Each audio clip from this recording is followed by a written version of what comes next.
Hi,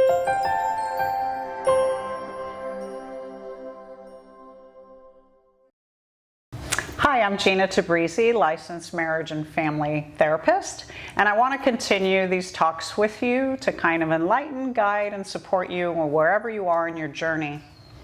So, I've had many discussions and conversations around the topic of trauma, defining trauma, the emotions. I've gone into a little bit talking about addiction and codependency and how those things can fuel the trauma and keep that happening.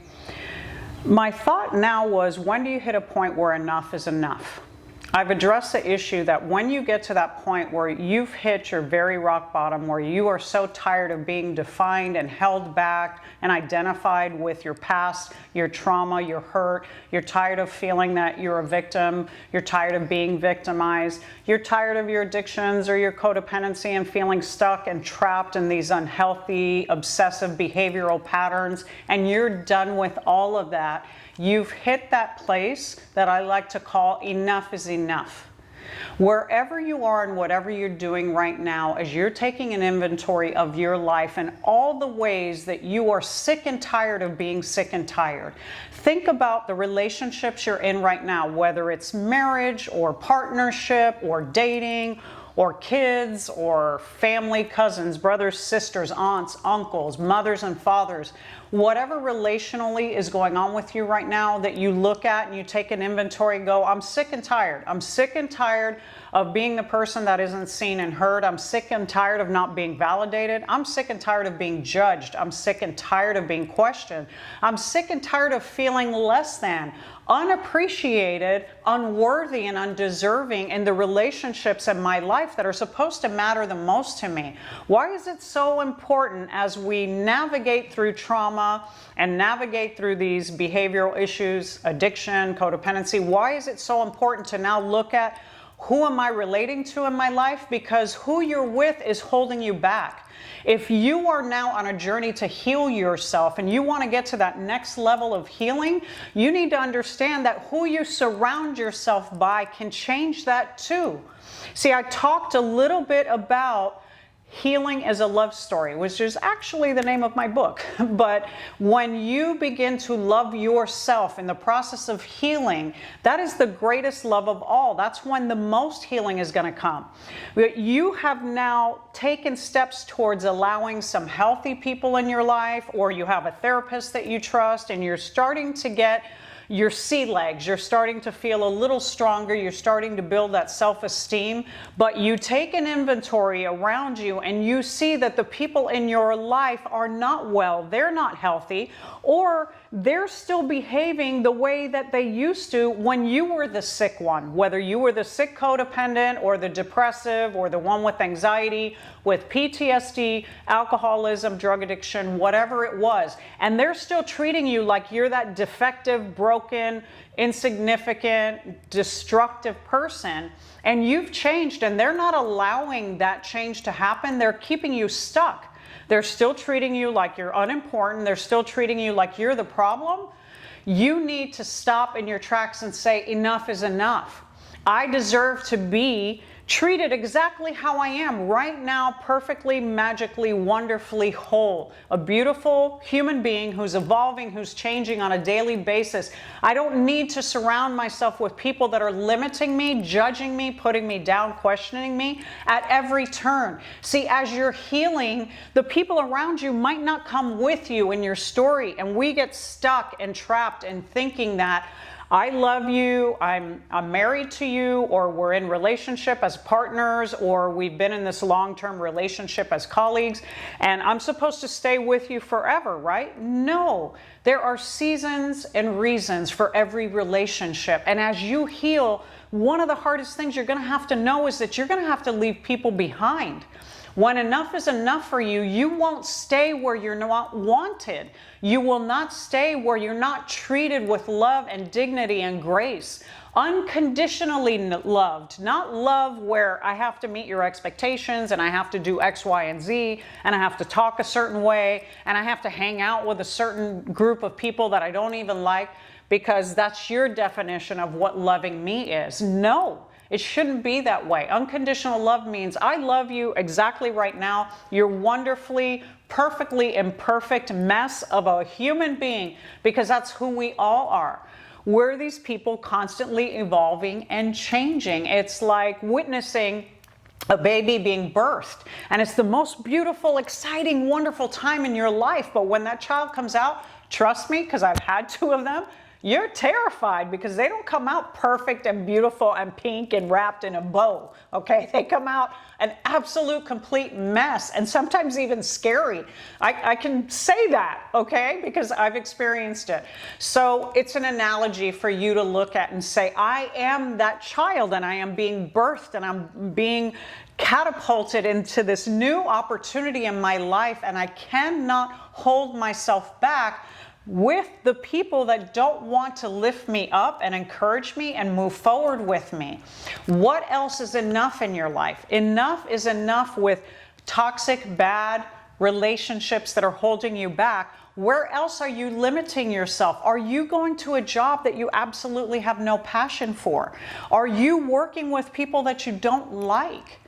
Are you sitting in a home that is not quite your ideal? Are you living in an area that doesn't make you feel happy and joyous and alive? Start to take an inventory of where are the areas where enough is enough.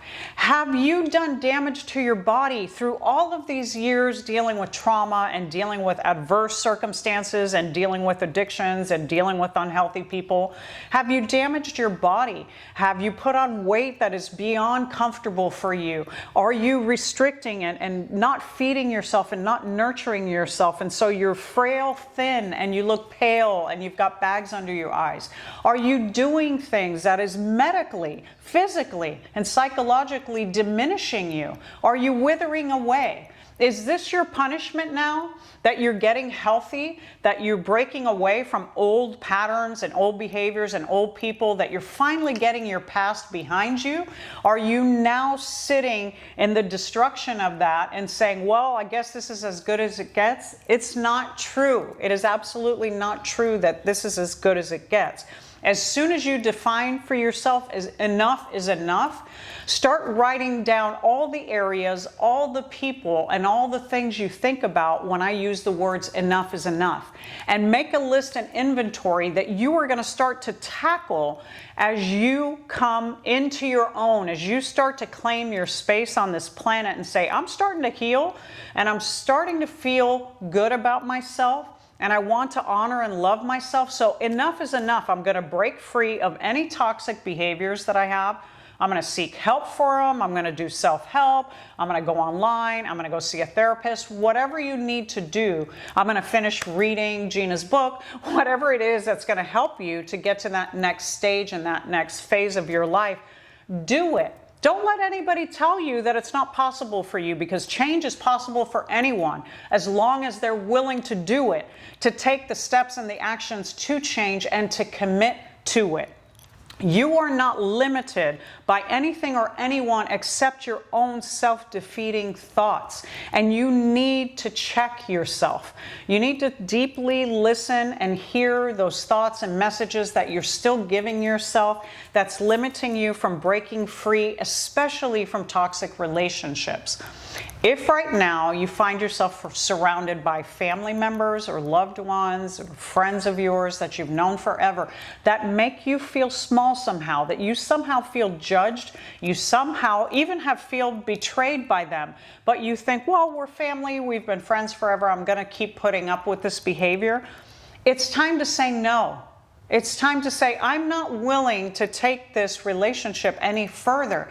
Imagine how freeing and what it would be like for you to just today to think of one person that you have in your life that you go, you know what, that person is always talking down to me, or they're always taking fault with me, or they're always harboring resentment towards me, and I find myself apologizing over and over again, and yet it's never good enough. Are you surrounded with those people that make you feel like no matter what I do, it's never good enough? Then that's where you start. Pick one of those people and say, just for today, enough is enough with this person, and name them.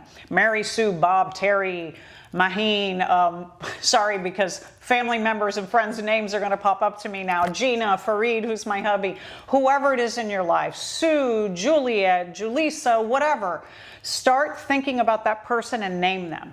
And say to yourself, I'm going to write down the name of this person, and I'm going to say that as long as I stick around Bob or Susie or whoever it is, and I allow them to define who I am, judge me, criticize me, put me down, hold resentment towards me, and I've done everything in my power to heal and amend this relationship, and they just won't accept the new me who's starting to heal, who's starting to have a voice, who's starting to feel good about myself, then enough is enough. I need to write them off.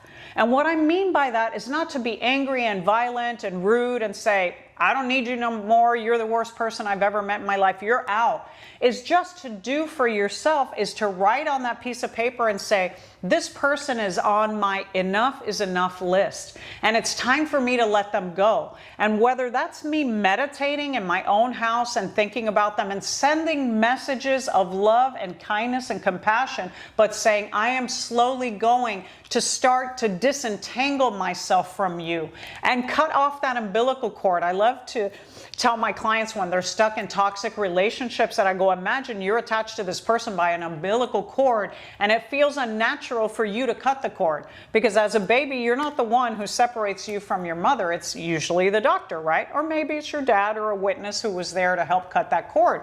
Well, now it's your job to cut the cord with every toxic human in your life, and you have to start somewhere. And that's why that list is so important, because you start at A and go all the way down through to Z. And when you're done with listing the human beings that bring you disfavor, dishonor you, and make you feel sad or empty, then start listing the things in your life that you do or that you're participating in that make you feel the very same way, because that is not where you should live. That is not intended to be the entirety of your life. It's just showing up for things because you have to, but they hold no meaning for you, they hold no value, and they don't bring you joy anymore. Start to write down whether it's your job, your career, the education you're following, the relationships you're in, the activities that you've attached yourself to, the committees or the board memberships or memberships of any kind, social media and all of its forms. Start to write those things down and say, if this is causing me pain and suffering, it makes me feel less than, if I feel toxic, if I feel lost, if I feel lonely after engaging in these activities, then maybe it's time to say these activities too are enough, and separate myself from them. And you can do that starting today.